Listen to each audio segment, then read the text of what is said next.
Dwayne here, PhoenixTypewriter.com. Got a Underwood on the bench, Underwood 18, made in Italy. So I thought this was the same as a Lettera 22, Olivetti Lettera 22, but it's not.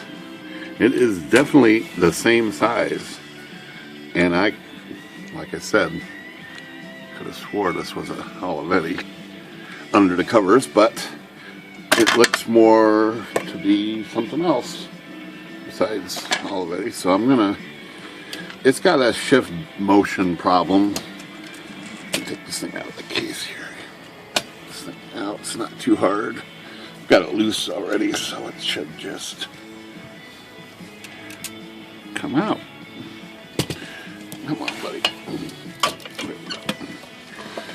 And let's see if I can get this arm out. There we go. Okay, so I've already taken a quick look at this, and that's why I knew it wasn't an Olivetti. Was because it looks different on the bottom here. And Olivetti's had adjustment screws right here. Of course, this whole thing was a little different.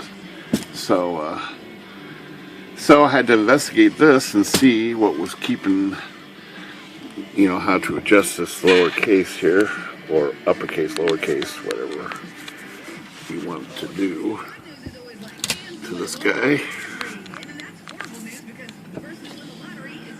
So right now it's a little, the lowercase is a little high.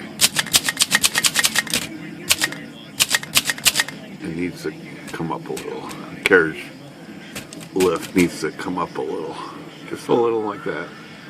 So I'm looking in here and investigating how to adjust this, and I don't see any typical screw, nut type adjustments for shift at all. I don't see them. So what I do find in here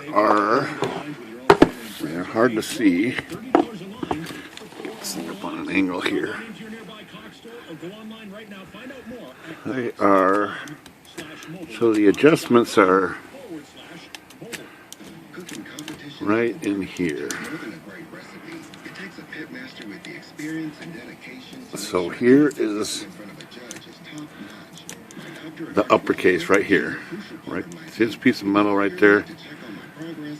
You have to form that, and then it bottoms out on this platform. So that's uppercase. Lowercase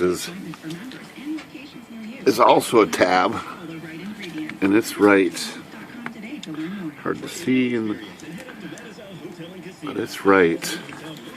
You just barely see it protruding right in there, right down the bottom. There's a piece there. Let's see if I can get this on shift lock. Let's see this better. Of course, my flashlight is dying. Of course. So there it is, right? Right there. That tab is also a thing that's got to be formed. So you got to get your T-bender in here, just like this big old long T-bender here. And it's got the slot on the end here, like that.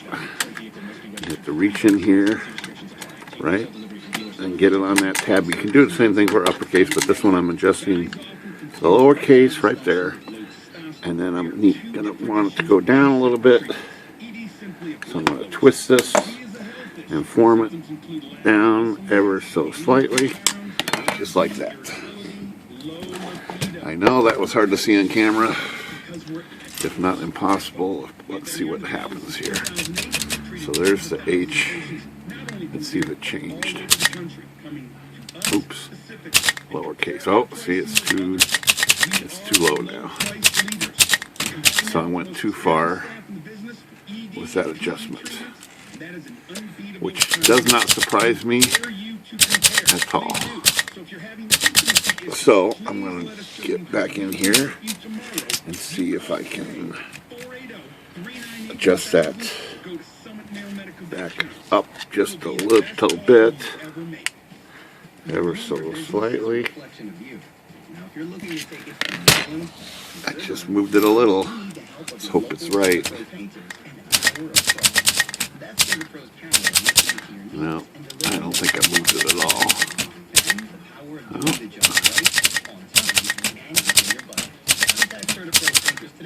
Maybe I did. That's looking.